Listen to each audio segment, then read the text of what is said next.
Le propre de cette parole vivante est qu'elle se transmet, pour ainsi dire, de père en fils.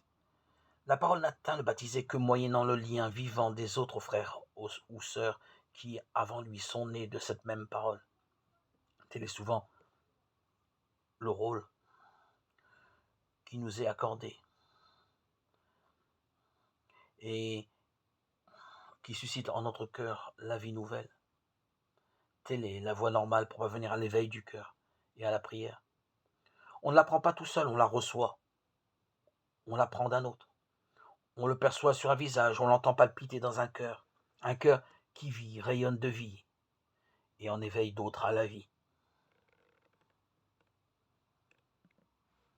Et cela pourrait s'appeler une transmission existentielle, où esprit et vie s'engendrent dans un autre.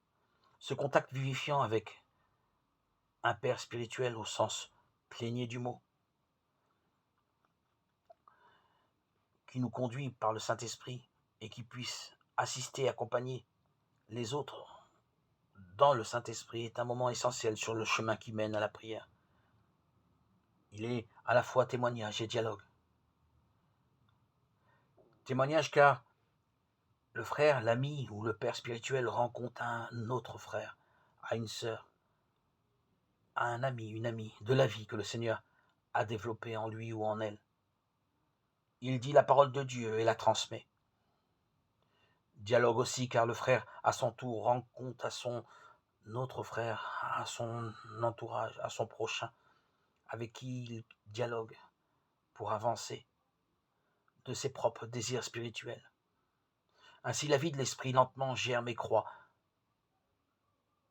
dans ce dialogue de frères, de sœurs, d'amis,